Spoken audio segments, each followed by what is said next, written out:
semuanya, sekarang saya akan kembali menceritakan cerita dari akun Dioseta yang berjudul Imah Leuweung. Sudah 1 minggu aku tinggal di kampung ini. Part 2, Tumbal pertama. Mira di rumah nggak? Suara seorang anak memanggilku dari depan rumah. Iya Gas, kenapa? Jawabku.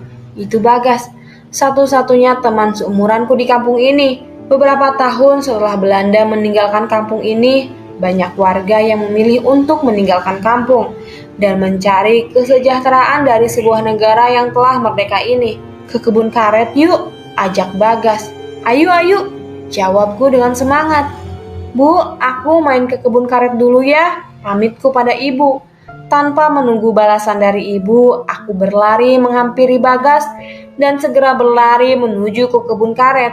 Ini memang keseharianku, bermain di kebun karet dan kadang membantu ibu merawat kebun. Sekolah itu cuma untuk anak-anak juragan yang punya uang, dan itu saja sangat jauh dari kampung ini. Untuk mencapai kebun karet, kami harus keluar perkampungan dan melewati hutan jati. Barulah setelah itu kita sampai di perkebunan karet milik Pak Gumelar, seorang pengusaha asal kampung kami juga. Rumput yang pendek dan sekumpulan pohon karet yang tersusun rapi selalu bisa memukauku. Selain aku bisa berlari-lari sepuasnya, kadang aku juga memainkan getah karet hasil sadapanku sendiri. Bagas, Mira, hati-hati jangan sampai jatuh, ucap seorang pria mengingatkan kami. Itu adalah Kang Wira, salah satu pekerja kebun ini. Iya Kang, jawabku sambil meneruskan permainan. Aduh, suara Bagas memecah konsentrasiku. Mira, tolong! Aku berlari menghampiri Bagas dan mendapatkan dia terperosok di jurang kecil di pinggir perkebunan.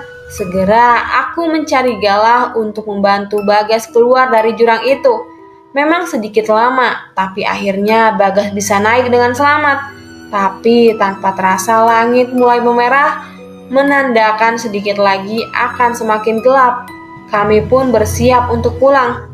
Kamu sih Gas, pakai jatuh segala, kemalaman kan? Keluhku. Maaf, gak sengaja kok itu. Tenang aja, aku tetap hafal jalan kok walau gelap, jawabnya. Untuk pulang ke rumah, kami harus melewati hutan jati sejauh beberapa kilometer. Ini juga jalur yang digunakan oleh pekerja saat akan kembali ke kampung. Di tengah hutan itu juga telah disediakan rumah singgah untuk para pekerja, untuk sekedar istirahat atau menginap. Hari semakin gelap. Suasana tidak lagi menyenangkan seperti tadi siang. Suara hewan-hewan malam mulai terdengar dan membuatku ketakutan. Gas, tungguin, serem nih, keluhku.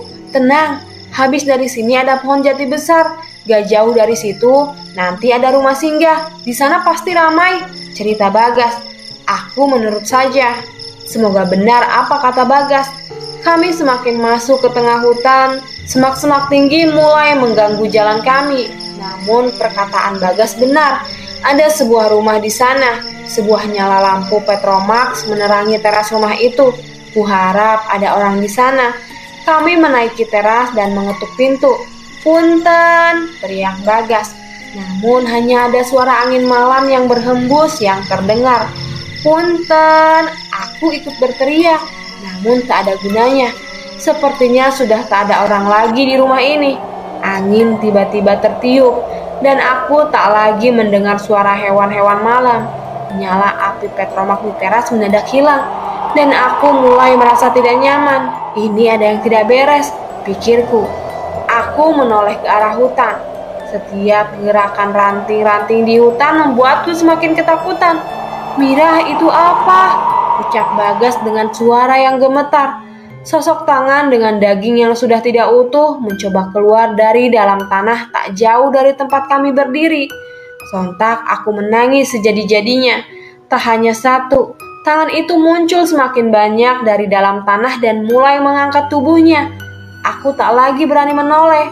Yang kuingat, makhluk-makhluk itu tidak memiliki wajah yang utuh. Hanya tengkorak dan sedikit daging dari kulit tersisa di wajah dan tubuhnya. Aroma busuk yang semakin menyengat muncul dari makhluk-makhluk ini. Lari Gas, lari! Teriakku sambil menangis. Kemana? Mayat hidup itu sudah ada di sekeliling rumah ini, jawabnya. Aku melihat cahaya redup dari dalam rumah. Spontan aku mendorong pintu rumah dan ternyata tak terkunci. Segera kami berlari masuk, menutup dan mengunci pintu dari dalam. Apa yang terjadi? Kami berada di sebuah hutan di tengah hutan, dengan puluhan mayat hidup mengelilinginya. Semoga ini cuma mimpi. Gimana Mir, aku takut, ucap Bagas. Aku mengintip dari jendela, tidak ada satupun makhluk itu yang mendekat ke dalam rumah. Gak ada yang mendekat, Gas. Semoga di sini aman, ucapku sambil terisak. Hampir 1 jam kami menunggu, yang ada hanya keheningan dan isak tangis kami yang hampir reda. Tiba-tiba ada suara pintu yang dipukul dengan keras. Sontak kami kaget dan lari ke dalam. Aku yakin makhluk yang mencoba menerobos rumah bukanlah salah satu dari mayat hidup tadi, karena tak ada yang sebesar itu di antara mereka. Kami berlari ke dalam, mencoba mencari tempat yang aman dari jangkauan makhluk-makhluk di luar sana.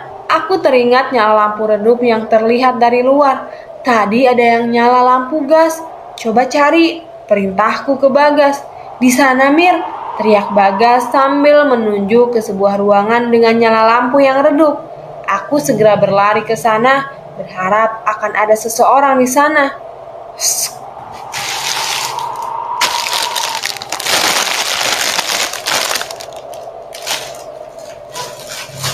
Aku mendengar suara dari belakang. Bagas tidak mengikutiku. Amirah, teriak Bagas. Bagas terjatuh, sesuatu menyeretnya ke belakang. Aku mengejarnya, namun sebelum aku sampai, aku terhenti. Kakiku bergetar lemas. Sesosok makhluk dengan rambut panjang menutupi seluruh tubuh. Darah yang hampir tak berhenti mengalir dari matanya mengeram erat kaki Bagas dan menahan tubuhnya. Lari Mirah, teriak Bagas. Tapi jiwaku ragu. Lari, cari pertolongan, teriak Bagas yang terdengar menahan tangisnya. Aku berusaha keras mengangkat kakiku, menyeretnya sekuat tenaga untuk ke sumber cahaya itu. Ruangan itu seolah menyambutku.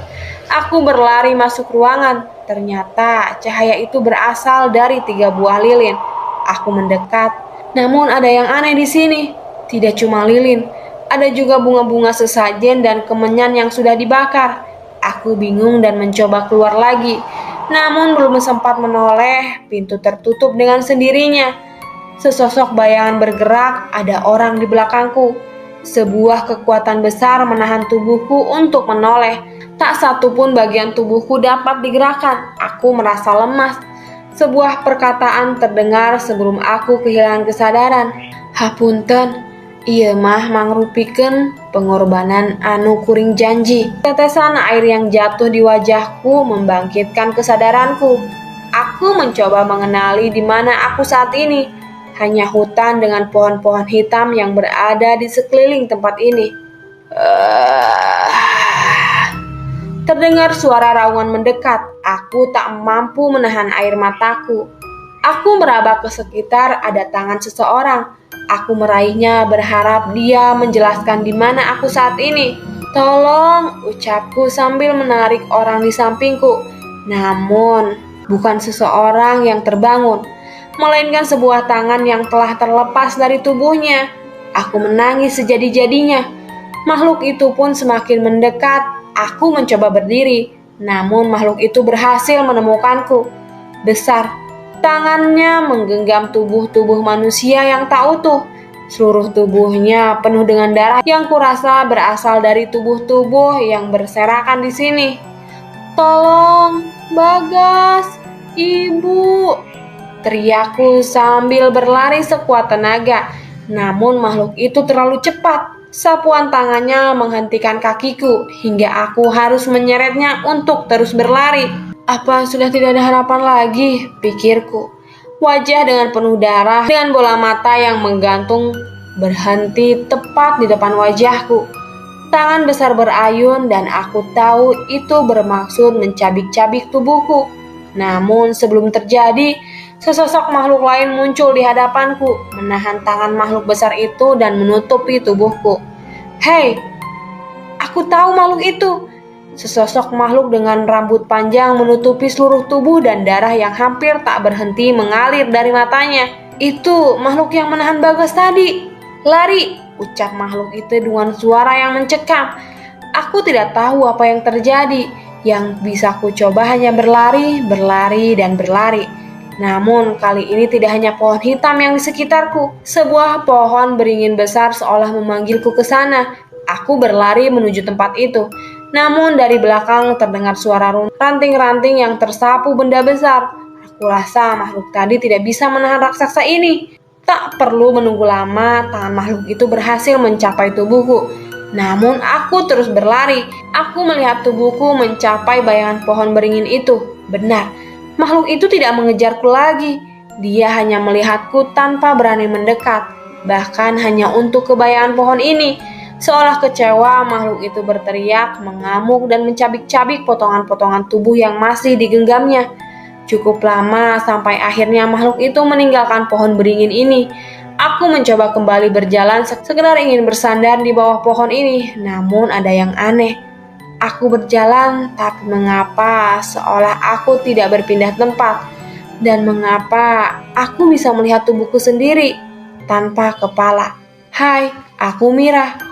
Ini Desa Sukmaraya, sebuah perkampungan yang cukup padat dengan pemandangan yang selalu membuatku rindu, yaitu sebuah beringin besar yang selalu bisa dilihat dari sudut manapun kampung ini. Aku suka dengan pohon beringin ini, karena di dekatnya aku merasa nyaman, seolah tidak akan ada bahaya selama aku ada di sini.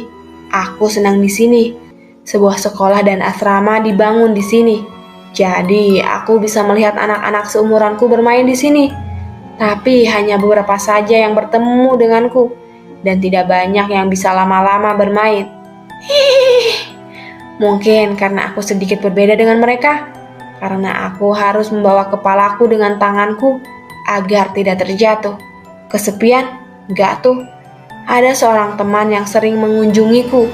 Dulu dia seumuran, tapi sekarang dia sudah lebih berumur dan terlihat cukup berkarisma dengan rambutnya yang mulai memutih. Nah, itu dia datang. Kenalin, sahabat terbaikku. Namanya Bagas Kuswara.